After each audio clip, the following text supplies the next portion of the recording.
Welcome to another episode of Travel Talk, where we talk all things travel, transformation, and inspiration. Today, I am super excited because we have had so many people reach out to us inquiring about river cruising. And today's guest is Shauna Carter. Welcome, Shauna, to the show. Hello, thanks for having me on today.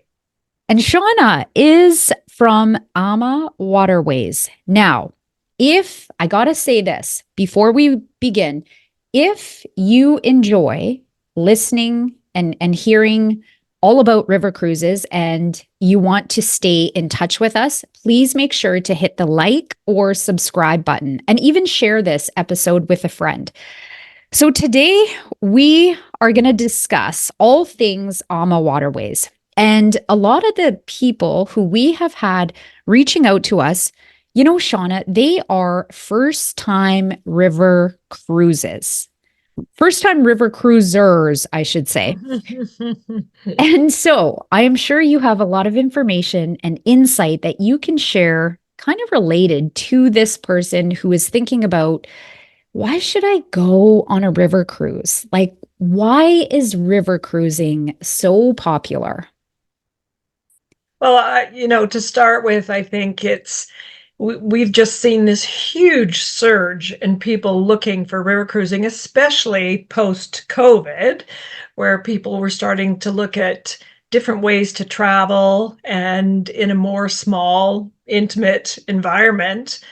But in general, I think river cruising has become so popular because people are looking for a more cultural or historical experience. These are not beach destinations. These are really immersive, in the destination. You don't spend all your time cruising, of course, because the point is really to be in the heart of these beautiful little, cities and towns along the river. And what I really love too is that you can come over to whichever country it is you're going to cruise through and get on board these beautiful small ships. And really, you double your leisure time because you are not spending your time trying to find where you're staying, where you're going, where are we going to eat, how do we get from this point to that point. You come on board these beautiful ships, you unpack once, and now we're on our way. And these cruises could be anywhere from 7 nights to 14 nights. If you're doing back-to-backs, it could be even longer. And it's, just a lovely way to travel. You can see in this photo here, we're in the small, small town of Dürnstein on the Danube, and the water is very calm. And so, you're never dealing with water issues either, which is kind of nice in the sense of everything's very calm. And also, you have the scenery unfolding, as we're cruising along on either side of the river. These rivers aren't extremely wide. You've always got, scenery on this side, on that side. You can get up on that beautiful sun deck and just take in the view. But really, at the end of the day, it's about being in the destination. And so we'll just come up and dock. Sometimes we're overnight. Sometimes we're there for the morning or the afternoon. Mhm. On some days, we might go to 2 or 3 different places. It really depends on the itinerary you're sailing on. But you can see here in the photo as well, the ships are really long and narrow and they're not very tall. We're always transiting through locks and we have to get under many, many bridges. So the ships can only be so big. So really, at the end of the day, you're looking at 140, 160, is the average capacity on board these ships for us anyway. And so really small, intimate. You have beautiful dining. You have lots of amenities on board. And as I say, come on board, unpack once, and then everything is really looked after for you. You're dining, you have lovely wines and drinks to choose from, beautiful tours that are included every day. And you just get to spend your time being immersed in these areas and being, as busy as you want or as relaxed as you want. It's really, up to you how busy you make your vacation. hmm And is there on board, I know each ship is different in what they offer. On board, is there typically kind of like one main restaurant that people always gather and that's where all the meals are served? Well, typically on our ships, and the majority of our ships are similar. You're going to see, like in this photo here of the AMA Christina, this is on the Rhone in France, and they're called twin balcony ships, and they're all fairly similar, but we do have a few others that are a little bit different, a little bit smaller.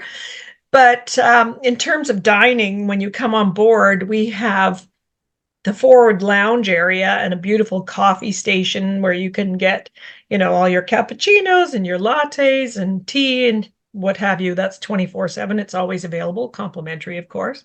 And in the forward lounge in the daytime, you can have tapas if you're feeling a little hungry. Usually we have afternoon tea. In the evening after entertainment, maybe some dancing or listening to some music or just, hanging in the lounge. We'll have late night snacks in there. But when it comes to breakfast and lunch, we have a beautiful dining room. You can sort of, if you follow my cursor, you can see the dining rooms down here. These are all your staterooms. This is your lounge and this is your dining room. So the dining room is open for breakfast and lunch, and we have buffets at breakfast, and then we have a full menu as well. And you can certainly say, I just want poached eggs and toast or what have you. So you've got lots of variety.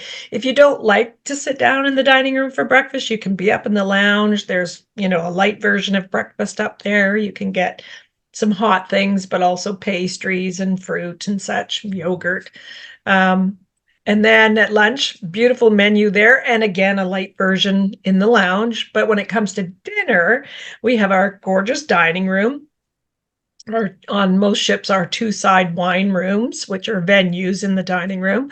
And you have a beautiful sit down dinner, 5 course. It changes every day. There's lots of selection from fish, meat, poultry, vegetarian.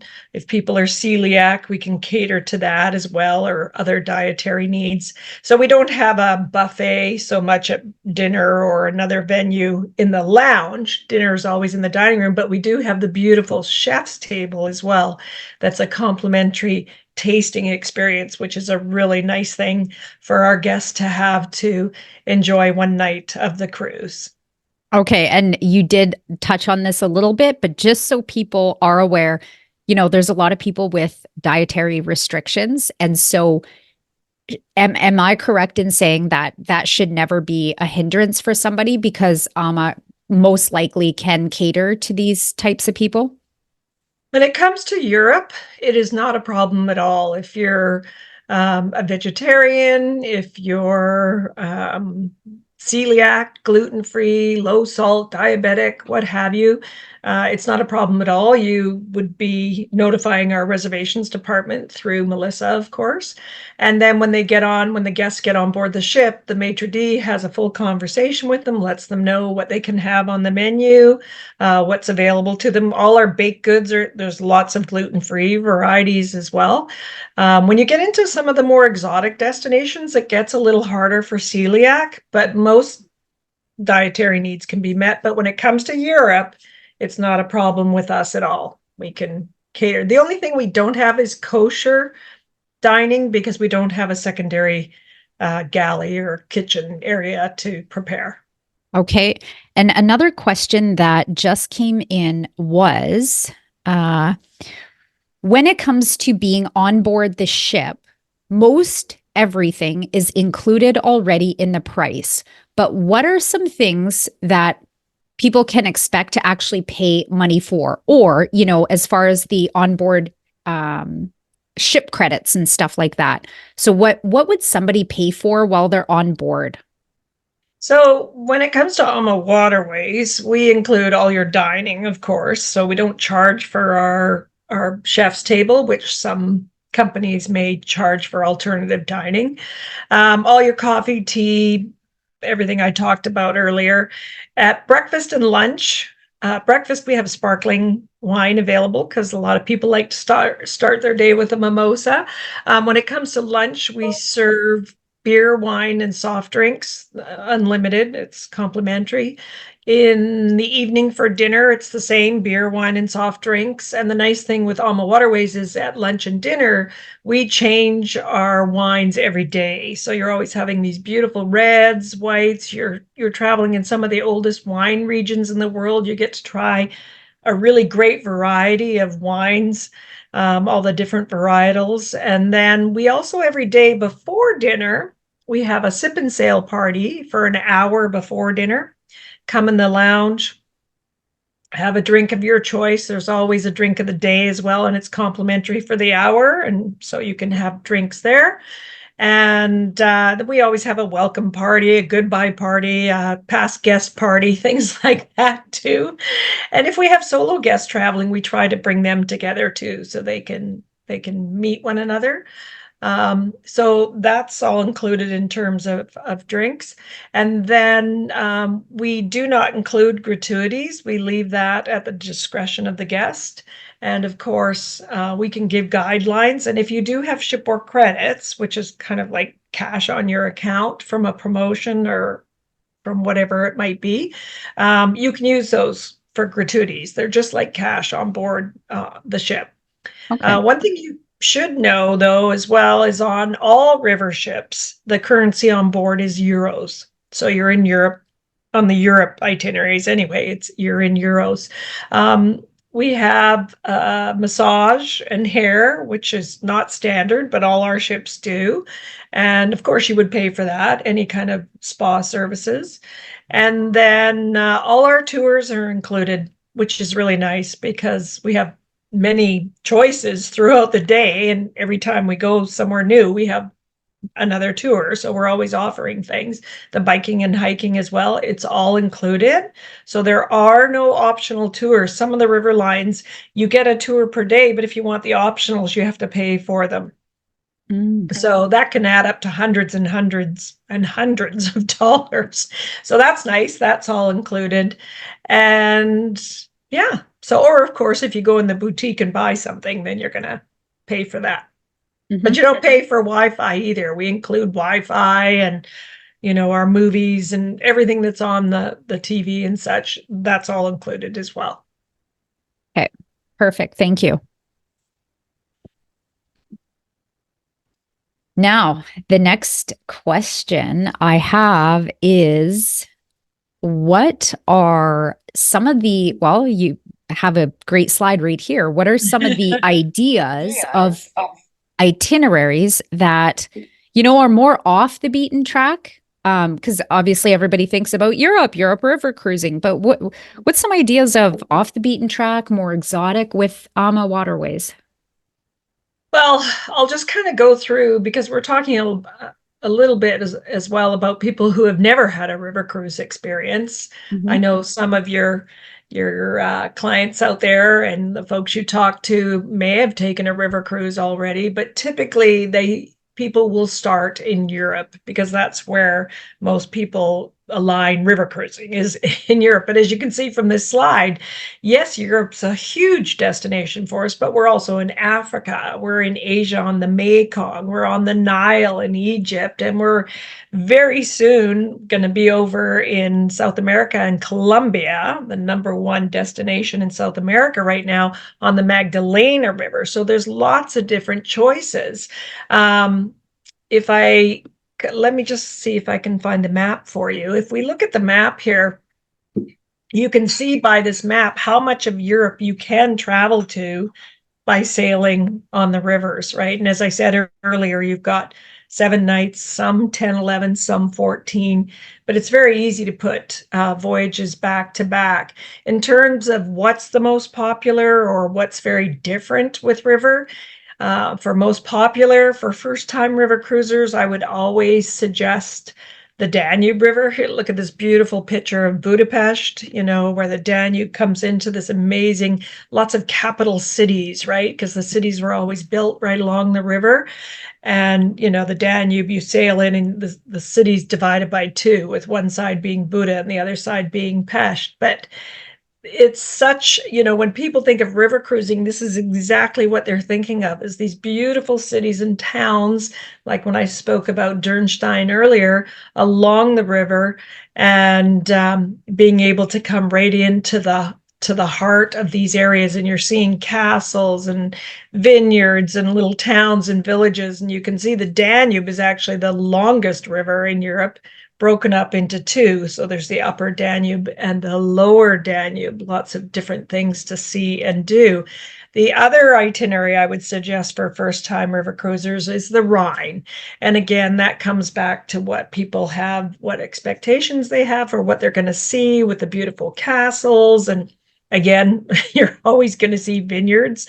Wine's a very, popular thing in Europe, and there's wine areas all over Europe.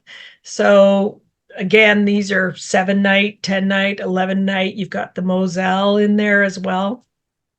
So the Rhine, the Main, and the Moselle in this beautiful area, and Germany and France and Switzerland, Austria, Hungary. These are all really, really popular areas for river cruising.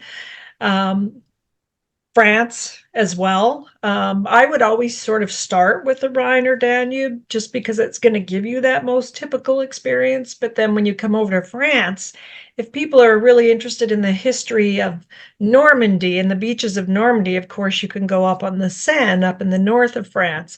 And if they're wine lovers, you have some of the, greatest wine regions in the world in France with Bordeaux and the Rhone, and then up on the Saône as well with Burgundy Beaujolais area, Châteauneuf du Pape, you've got Côte de Rhône, and, of course, the King of Wines, Bordeaux. So these are all 7 night cruises as well. So lots of different choices when it comes to Rhine, Main, Danube, France. We also have Portugal, but that would not be, I mean, I love Portugal. It's fantastic, but I don't know if I would say that would be what I would recommend for the first time cruiser.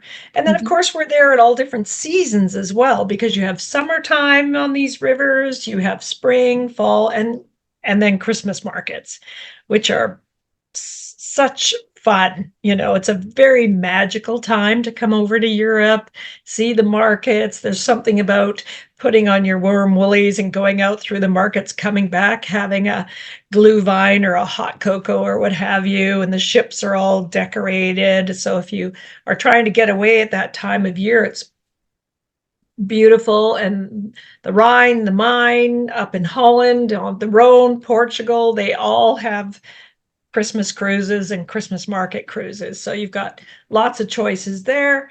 And then, of course, celebration of wine. I mean, every cruise is a wine cruise because we're in these great wine regions, right? But we also have these specific wine cruises that have hosts on board. Typically, they're going to be vintners from wineries across Canada, the United States. They might be vintners, owners, wine educators, sommeliers, it varies. And they're going to share their knowledge, their wine with you on top of what we're already having. And then we're sailing in these beautiful regions. So those are designated wine cruises because they actually have wine hosts on board. And it doesn't cost any more. It's just something different that we offer.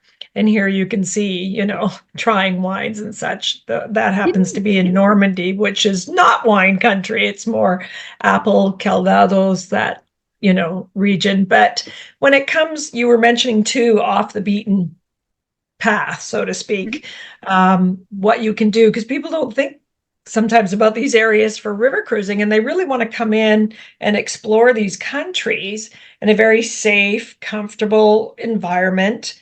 Again, still nice small ships. These ships are actually even smaller than our Europe ships. And you get to come into places you wouldn't normally necessarily get to by land, if you were taking a tour or driving or what have you. And some of these places, of course, you don't want to drive, but the Mekong River in Vietnam and Cambodia remains one of my very favorites. The Mekong's the 6th longest river in the world, and it's a 7 night cruise, and then you have a beautiful land package you can add on to it, so you can see Ho Chi Minh City and Siem Reap, where those gorgeous temples are, and up to Hanoi and Halong Bay and such. So that you've got lots of flexibility here with this program where you could definitely do the 7-night river cruise, but you can add on these beautiful land packages. And then we move over to the Nile, which is the longest river in the world and history galore. I mean, this is an amazing journey.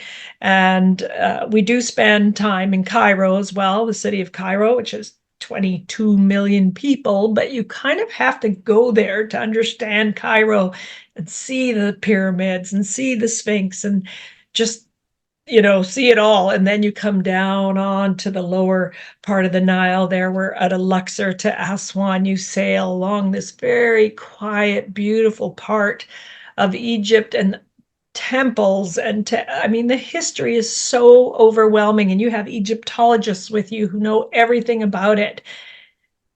It's just an amazing, amazing country, and everything is taken care of for you. So again, that comes back to what I was saying about coming into these countries and not trying to figure out where to go and what to do and what's safe and what's not and all of that, and be very comfortable and have lovely dining. And wine's a little different in Egypt because the majority of the people in the country are Muslim and they don't drink. So they're taxed very heavy on wine. It's not a big thing there in Egypt, but you can still get wine and everything in the hotels and on the ship. And wonderful, amazing food, but not so much like North American. It's just their style of cooking. And when I always say to people, when you go into these countries, eat the way those people eat, because they make the most beautiful food. Don't try and always have a hamburger or pizza or steak. Eat what they eat. They have wonderful food. And of course, they'll have some North American offers, but I'm like, there's so many beautiful vegetables and meat dishes as well. Meat's big in Egypt, that's for sure. But in the Mekong, you have seafood and Asian food and noodles and beautiful dishes. Lots of North American stuff as well. But I always say, eat what they eat, and you'll really, really enjoy the dining. Then we come over to Africa. And Africa, it's such a big thing to think about, really, in a sense, because there's so many different ways to travel through Africa, South Africa. And our cruise happens to be on the Chobe River, and it's a 4-night safari cruise. You don't move far, but you're immersed right in the Chobe National Park, home to the largest migration of elephants in the world. And you just have this amazing experience where you can see the elephants in the water here, and we go off in little safari boats, and you'll see all different kinds of animals here in Chobe, and lots of giraffes and zebras and everybody. You can see the animals. All the animals come to the river to drink. So we're there on the river. And then we also have time, of course, in a Jeep to go around the parks and lions. And it's just stunning. Every corner you turn, you're like, oh my gosh. But, It would 4 be nights on. such a neat experience to have it from the water looking out onto the land. Yes, that's what makes it so unique, because you can see there's people in safaris because we do that. But when you're on the water and the animals come to you because they're all coming to drink, it's very unique, very different, watching the elephants go under the water with their little trunks like a snorkel, and the hippos and so much more. And then of course we have beautiful options for, we go to Victoria Falls for 2 nights. We have Rovos Rail out of Victoria Falls, luxury rail travel down to Johannesburg, time in Johannesburg, time in Cape Town to see, that beautiful part of Africa, and the wine country, Franschhoek, Stellenbosch down there as well, Tabletop Mountain, and so much more. Go over to Kruger or the Serengeti, go to Rwanda, go gorilla trekking, go into Lake Manyara, watch the Great Migration. There's so many things going on. So you've got quite a few choices here, and it's a spectacular program. And then our newest, Colombia, of course, coming in January. Finally, we're so excited. and for something completely different as we sail on the Magdalena River from Cartagena to Barranquilla, or reverse 7 nights with options for Medellin, Panama City, and for extra time in Cartagena, and something completely different. Nobody's ever been there offering river cruises, so we're the first to come in, working with the Colombian government and the Colombian Tourist Board. And as I say, this is a hot topic right now for rivers. So really unique and different choices when it comes to river cruising. It's not just Europe. There are many options available.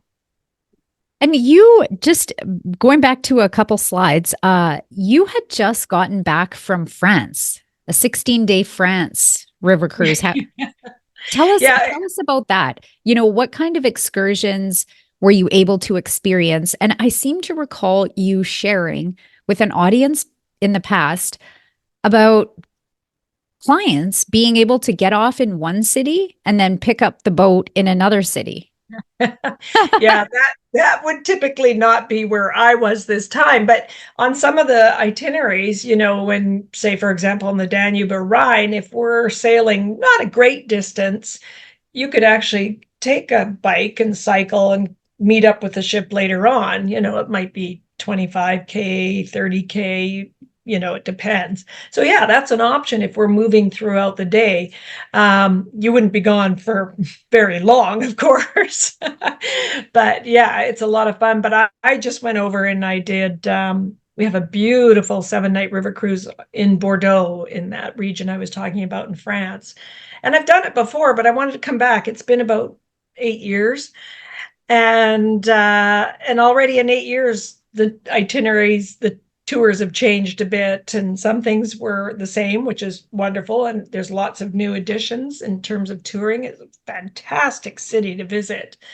And but before, we have these beautiful pre and post land packages, because you want to see as much as you can while you're over in Europe, stay longer. This is a big trend right now for river cruising, as people are going longer and doing more and more time on board the ship. So whether that's back-to-back cruises with land in between or before and after, they're really trying to see as much as they can.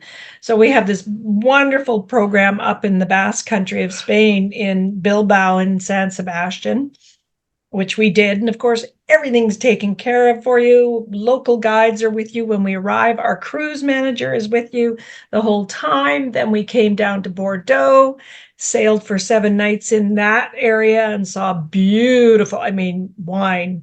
I live in the Okanagan. I think I see wine a lot. You go to France, whew, there's nothing like it, right? Because it's just, for as far as the eye can see, these beautiful vineyards and these incredible, huge chateaus, which are mostly wineries. It's really quite spectacular. And then from there, we left the ship and we carried on with a smaller group, and we went through the Loire Valley up towards Paris, Mm. to Amboise, and to see Chateau Chambord. Oh my gosh. So 3 days of doing that. That was spectacular as well. And again, all taken care of. You don't have to think about anything. We just go off with the cruise manager and the tour guides, and it's spectacular. And then we arrived in Paris to fly home. So Wow. yeah, I think that's probably one of AMA's greatest differences, really, is our people, our cruise managers, our tour guides, our crew on board, everybody, our wonderful partners like yourself. We just have we're a family, right? We're a family owned company. They're involved from top to bottom every day. And I think it probably is really one of our greatest differences when you look out there. Our cruise managers, which is nice, as I say, they're on board the ship with the guests, but they do all the pre and post land packages as well. So you're just always with AMA Waterways, which is really nice. And then local tour guides wherever we go. So you're just always looked after. Quality and service, of course, very important, but it does make a difference. And I think, again, that's a lot of the awards we win are for that. We were talking earlier about our beautiful dining and all the choices you have on board. And this is our a look at our chef's table there that I was talking about. The sip and sail party, which is always fun. Great way to end the day, talk about the touring, where you've been, getting ready to go to dinner. You can take a drink to your room, up to the sun deck, sit in the lounge, what have you. The other thing I'll mention too, Melissa, is that if people are going anywhere where they're buying beer and wine and such, because it's fantastic, regions we visit, you Mhm. can bring wine on board the ship. You can bring it to the dining room. We'll open it, cork it, store it, pour it, what have you. We don't have a charge for that. I always say drink our wine and save yours, but people can definitely do that. And if they also want to bring hard liquor on board, they can do that and keep it in their stateroom. So that's a little different than ocean cruising because you typically can't do that. So it is really nice that way as well. And then I mentioned the shore excursions, when it comes down to what's included every day that we talked about a little earlier. We have these beautiful tours that might be walking, they might be hiking, biking, but the nice thing is we have local guides that come to the ship. They're the experts of the places that we're visiting, and they're going to tell you all about these areas that we're, visiting. But we keep the groups nice and small, and we have different activity levels. So gentle walking, regular walking, active walking, late risers. So you've got a variety of tour choices when it comes to walking. Biking, our bikes are always with us, and we have guides that go with you on the biking. Or, as we talked about, Melissa, you can take the bikes and go biking on your own. We have helmets and locks, very easy going biking. You're not going up massive hills and cycling for 80K. It's very gentle bike riding, and that's very common through Europe, and especially along the river. When we're sailing, you'll see people cycling all the time along the river bike paths, right? We have some incredible exclusive experiences too, like our Oktoberfest in Vilshofen on the Danube, which doesn't have to be October. It can be all year round, and castle visits and such. And then I did talk about the land packages where you are able to extend your time and see more. Like, people, obviously, there's lots of beautiful cities that are close to where we're going to. For example, Lake Como, which is in Italy. And we don't sail in Italy, but we do sail on the Rhine into Switzerland to Basel, which is very close to Lake Como. So we take you over the mountains and into Lake Como. Or if you go to Egypt, you can go to Petra and Jordan, or go to Prague and see that beautiful city. Paris, that's Mont Saint Michel that you're seeing in the top picture there, off of in the Normandy region. So you can do the Seine cruise and go there and see St. Malo and all the things. So many different land packages. And this is not just a hotel stay. This is a full-on package with breakfast. You have the cruise manager with you. You have your local tour guides. We do all the transferring, the porterage of your luggage. So it is a true full package, and you can choose to take it or not take it. It's up to you. But we have so many different choices. And then coming back to the ship, again, when I was saying people can be as busy or as relaxed as they like. And, we have all those tours. We have a wellness host on board. They're doing classes. Every morning I was doing classes up on the sun deck with the Bordeaux scenery around me, right? And there I am doing yoga, not always very well, but I was up there. And it's a great way to start your day, especially if you've been out biking the day before and you get to stretch. They have stretching classes and things.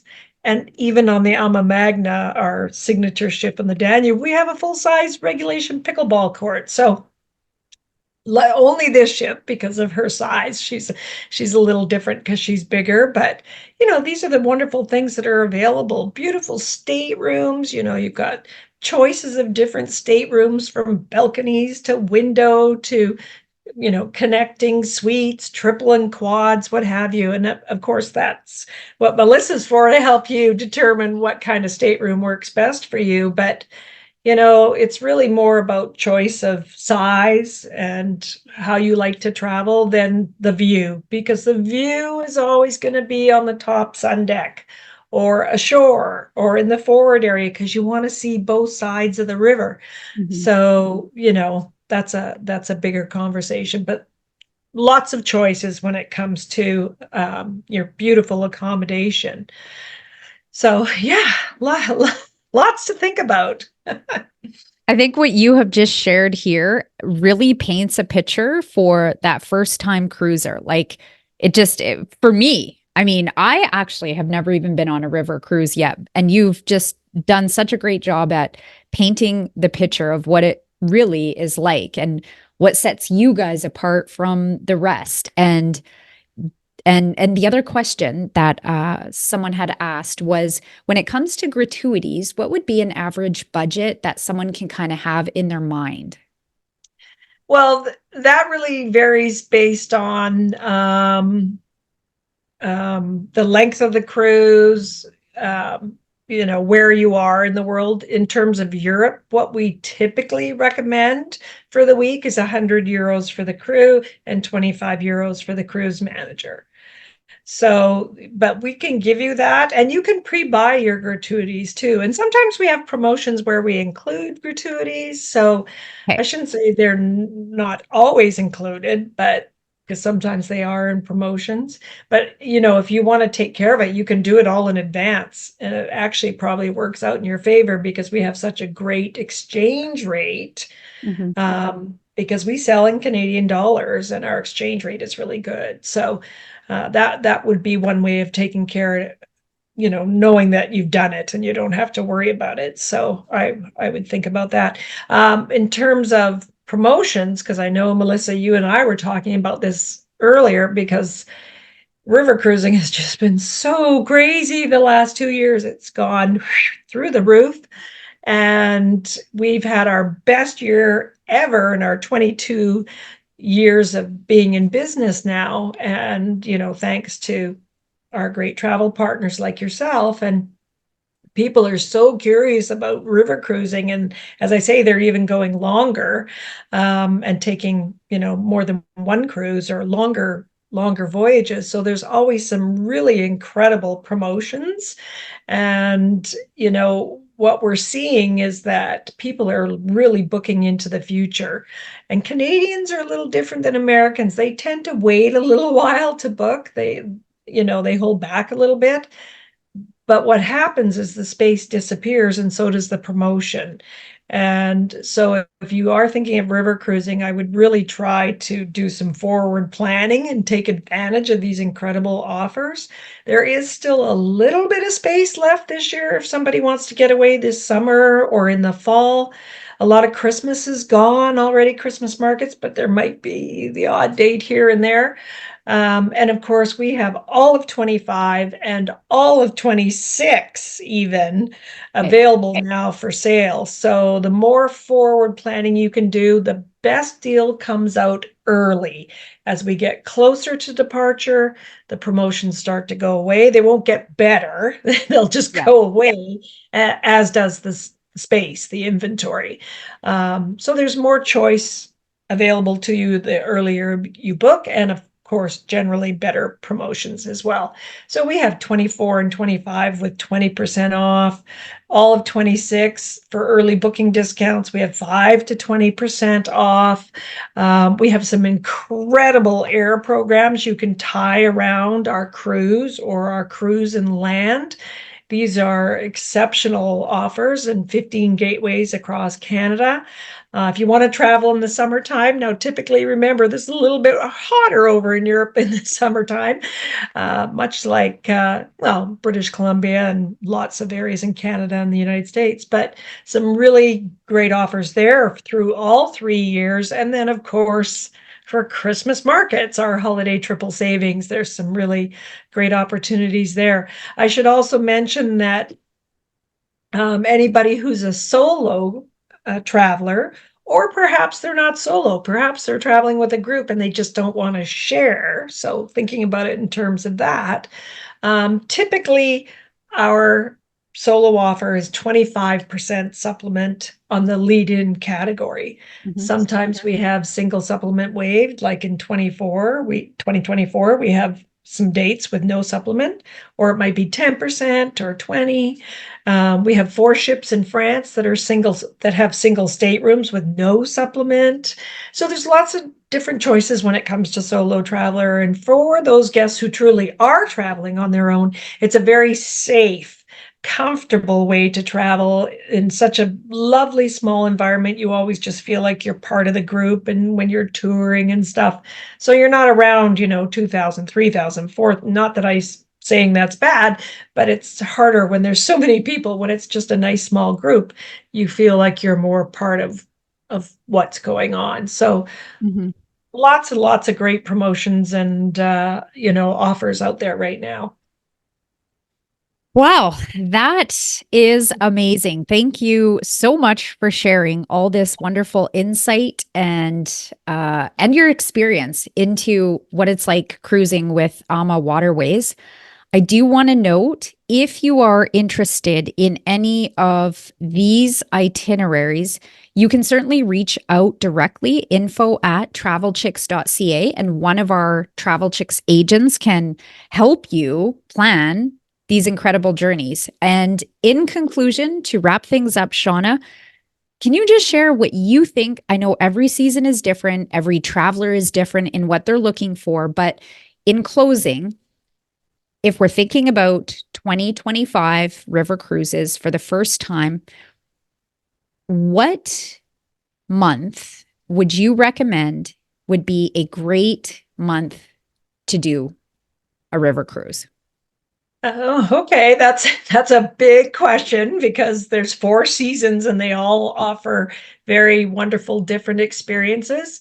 But in terms of, you're coming for the first time into Europe, obviously you want to be able to do as much as possible outside, right? And really take advantage of the hiking and the biking and the walking and just spending time. There's nothing better than being up on the sun deck, regardless of the season, but especially when it's warmer to sit out and enjoy the view and the late night sunshine and such.